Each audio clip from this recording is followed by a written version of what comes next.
Bang sini Kak. Komik. Nah, dingin panas. Aneh itu. Ada tiga, bro. Ini benar nih. Pasti dekat. Selamat pagi kakak-kakak semuanya. Pagi. Pagi kakak-kakak. Pagi. Luar biasa. Dalam olahraga. Baiklah. Di sini kami kakak-kakak dari kelompok 3 Kami itu ada kali. akan memaparkan apa tadi namanya, minmap tentang pencatatan pertandingan di dalam pembelajaran SEM itu sendiri. Yang pertama, apa itu fungsi dan makna dari keeping record? Keeping record menurut kakak-kakak apa? Jadi di sini di pencatatan di sini dimaknai bukan hanya sekedar kita mencatat skor saja, tapi seluruhnya yang ada dari seluruh rangkaian pertandingan, baik itu dari kita persiapan sampai kita latihan sampai di terakhir nanti yang akan dijelaskan sama kakak juga di sini. Oke, yang pertama apa itu fungsi dan maknanya itu? Yang pertama itu adanya pemantauan kemajuan. Jadi, guru dapat memantau kemajuan peserta didik selama proses pembelajaran di dalam SEM. Jadi ada catatan perkembangan, catatan keterampilan, ada catatan pengetahuan dan pemahaman peserta didik yang di dalam olahraga yang dipilihnya. Jadi di dalam pencatatan tersebut kita bisa mengetahui apakah mereka sudah paham tentang tadinya perkembangannya, keterampilannya, pengetahuannya, itu bisa kita lihat dari keeping record itu sendiri. Yang kedua itu adanya evaluasi dan umpan balik. Jadi fungsi dari kita mencatat itu adalah kita bisa memberikan evaluasi kepada peserta didik mengenai program SEM yang kita berikan. Selanjutnya setelah kita evaluasi, jangan kita hanya mengevaluasi tanpa umpan balik. Jadi harus ada umpan balik yang baik dari hasil evaluasi yang telah kita lakukan itu. Yang ketiga itu adanya pengakuan prestasi. Nah, memungkinkan guru kalau di sini menurut yang ada di dalam modul, keeping record juga memungkinkan guru untuk mengakui dan menghargai prestasi peserta didik. Nah, prestasi itu bisa berbentuk hadiah. Kalau yang tidak berbentuk hadiah bisa dalam bentuk pujian juga bisa kakak-kakak. Seterusnya, yang keempat itu adalah penyesuaian pembelajaran. Nah, dengan menggunakan catatan yang terdokumentasi, guru dapat menyesuaikan pembelajaran untuk memenuhi kebutuhan individu dan tim. Jadi maksudnya di sini misalnya katanya kan, jika catatan menunjukkan bahwa beberapa peserta didik mengalami kesulitan dalam teknik tertentu, maka guru dapat menyediakan latihan tambahan atau bimbingan yang spesifik untuk membantu peserta didik mengatasi tantangan tersebut. Nah, penyesuaian pembelajaran ini bisa dimaknai dengan perbaikan. Jadi setelah kita melakukan yang serangkaian yang pertama tadi itu adanya pengakuan prestasi, adanya evaluasi umpan balik, maka setelah umpan balik itu kita bisa membuat program latihan yang disesuaikan dengan kemampuan murid itu sendiri. Yang selanjutnya adalah adanya rencana pengembangan. Jadi mungkin guru untuk merancang pengembangan selanjutnya bagi peserta didik. Jadi setelah kita mendapatkan apa yang kita butuhkan setelah kita melakukan proses SEM itu sendiri di dalam pencatatan pertandingan, maka kedepannya kita bisa membuat program yang lebih baik dari yang telah kita lakukan sekarang. Jadi kedepannya itu kayak ada tingkatannya. Kalau pertama mereka itu hanya bisa ini itu, kemudian kedepannya itu bisa lebih baik daripada ini itu sendiri. Menurut saya sih begitu. Menurut saya itu Kak, jangan pikir. Selanjutnya untuk yang kedua ya Kak. Yang kedua itu tentang tugas guru pada saat keeping record. Itu saya serahkan kepada Kak Aris. Kak Sigit kan? Oh iya Kak Sigit, oke. Kepada Kak Sigit saya persilakan. Assalamualaikum warahmatullahi wabarakatuh. Waalaikumsalam warahmatullahi wabarakatuh. Jam.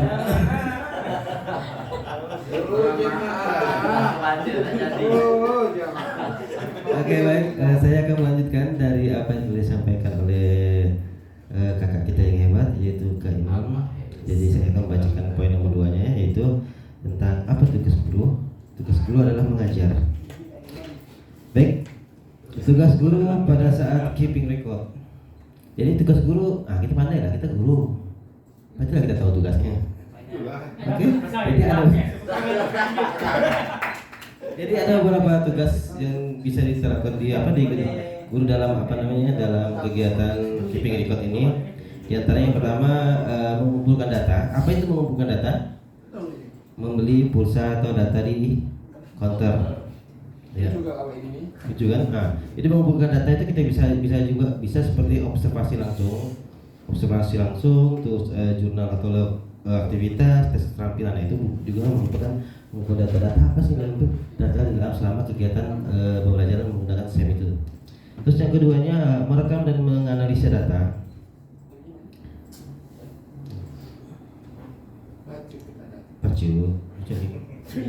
Jadi merekam dan menganalisa data seperti apa? Seperti ini. Itu banget tuh jadinya.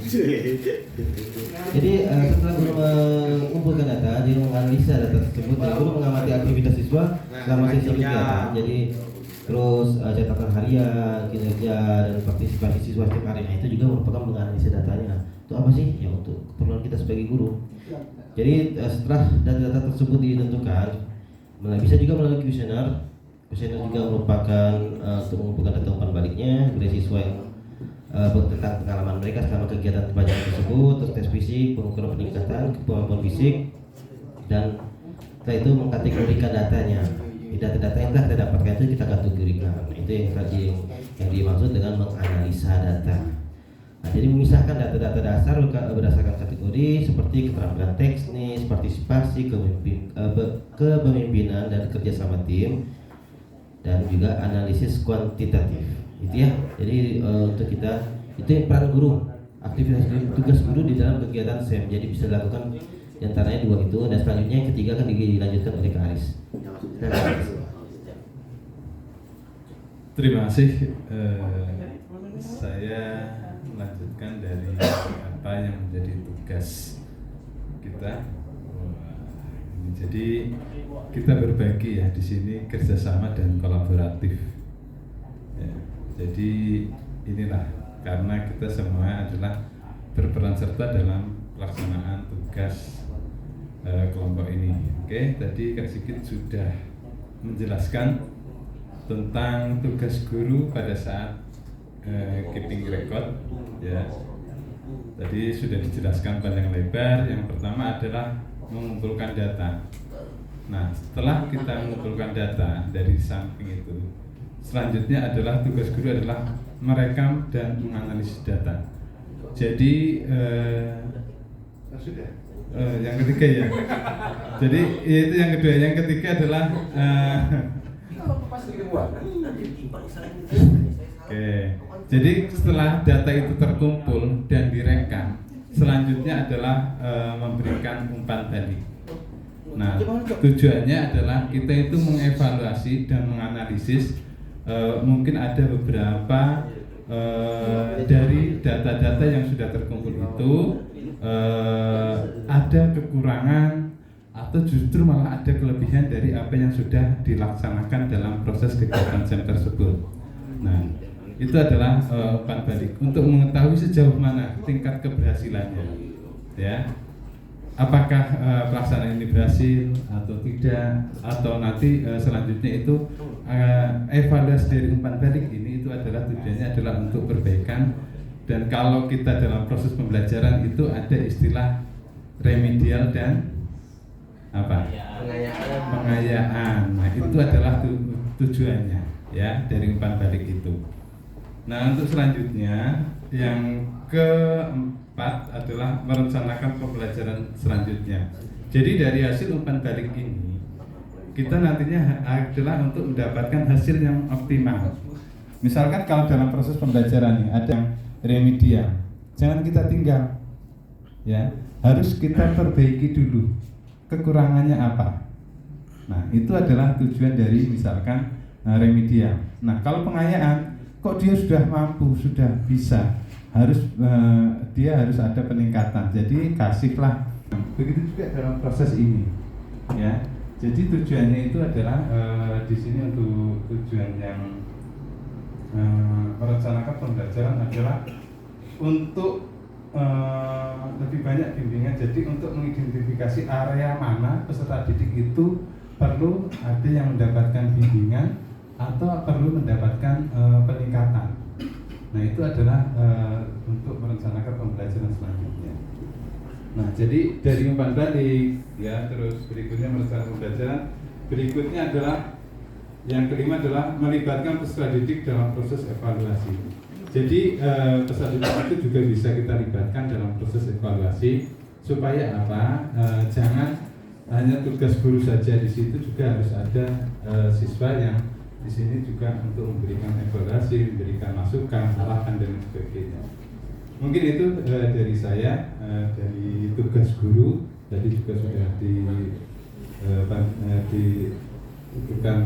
disampaikan oleh Kak Sigit. Selanjutnya untuk tugas siswa akan disampaikan oleh Kak Irwansyah kepada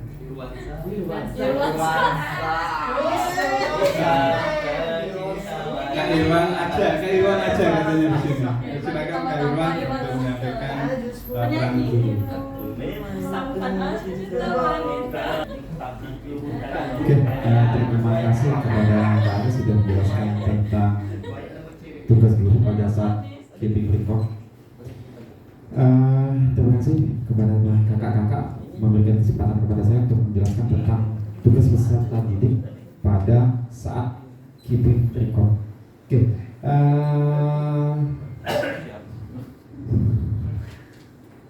Oke, pada tugas peserta didik pada tahap keeping record ini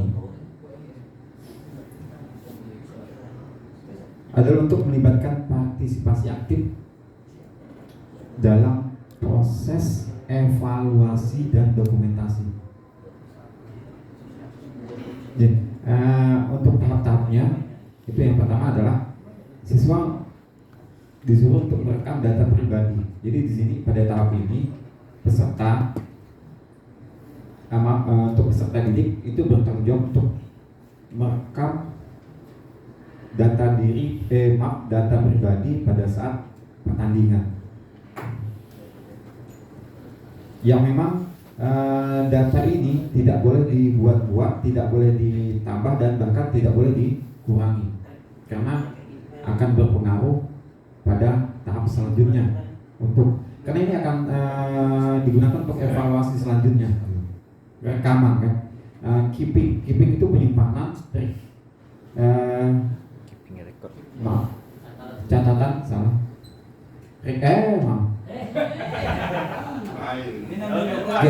Keeping itu adalah catatan. Keeping itu adalah catatan. Kan?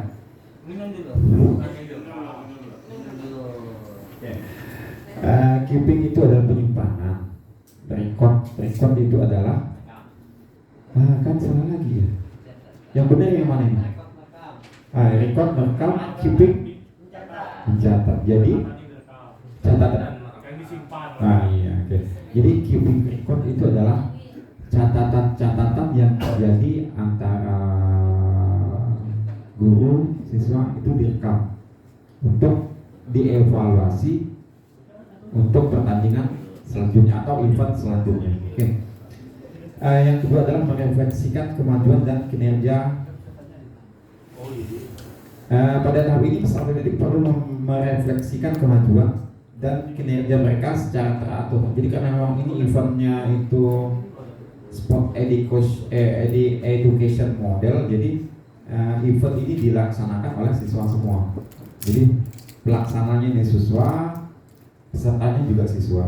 Jadi siswa disuruh untuk merefleksikan kemajuan dan kinerja mereka secara teratur. Oke, kita langsung saja to the point ketiga, yaitu berpartisipasi dalam evaluasi. Kok enaknya pejam mata daripada buka mata ya? Berapa jam? Iya, kalau pejam mata ngomongnya enak. Berapa jam mata dulu? Ada loh. Oke, jadi dalam tahap ini peserta didik itu harus berpartisipasi dalam proses evaluasi untuk meliputi diskusi kelompok. Ini meliputi diskusi kelompok. Kan enaknya pejam mata atau pertemuan tim dan pertemuan tim di mana peserta didik secara kolektif menganalisis data dan memberikan umpan balik satu sama lainnya. Oke, yang keempat tinggal baca aja ya Kak ya. Oke. Yang keempat adalah merencanakan tujuan dan tindakan perbaikan. Pada tahap ini peserta didik perlu merencanakan tujuan dan tindakan perbaikan berdasarkan analisis data dan umpan balik yang telah mereka terima. Mereka harus mempertimbangkan area di mana mereka ingin meningkatkan keterampilan, strategi, atau pengetahuan mereka. Peserta didik harus mengembangkan rencana yang spesifik, realistis, dan terukur untuk mencapai tujuan tersebut dan melibatkan pelatih atau guru dalam merencanakan tindakan perbaikan yang sesuai dan bahkan menyesuaikan. Oke, yang kelima adalah menggunakan umpan balik dan rekomendasi dari guru. Pada tahap ini, peserta didik harus menggunakan umpan balik dan rekomendasi yang diberikan oleh guru untuk meningkatkan kinerja mereka. Jadi pada tahap ini pun guru tetap punya andil dalam event mereka. Mereka perlu mempertimbangkan dengan serius umpan balik tersebut dan mengaplikasikannya dalam pelatihan dan pertandingan selanjutnya. Peserta didik harus membuka terhadap sarana dan arahan yang diberikan oleh guru dan memanfaatkannya untuk perkembangan pribadi mereka dalam olahraga. Mungkin salah satu mungkin berbagi. Biasanya ketika mereka siswa disuruh, salah satu contoh itu dalam event kelas meeting itu biasanya ketika mereka mengadakan kegiatan, biasanya guru sibuk ngurusi rapor biasanya ya. BMM ya, sibuk ngurus BMM. Ikut aja.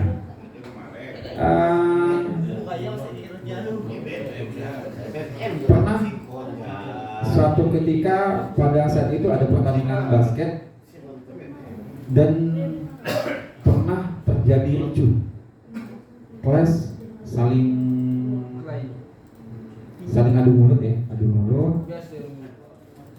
adu mulut itu karena katanya berdasarkan informasi itu wasit ya, karena memang wasitnya juga berasal dari siswa juga, wasitnya kurang tegas atau mungkin berat sebelah dalam melaksanakan tugasnya. Jadi guru turun tangan, ikut andil dalam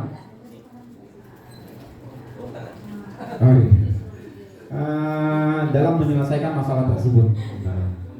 Dan memang pada akhirnya guru pun ikut andil dalam pertandingan tersebut, yaitu sebagai wasit basket, dengan tujuan agar pertandingan tersebut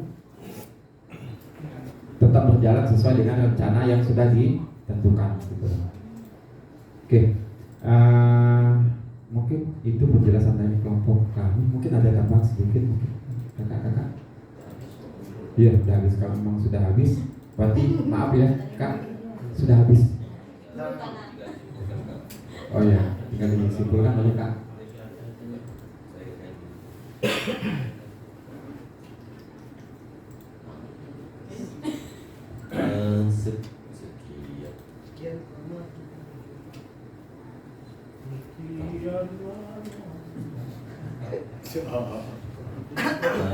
Sekian sekian dari kelompok kami mengenai pencatatan pertandingan. Jadi ada 3 poin penting dari pencatatan pertandingan itu sendiri.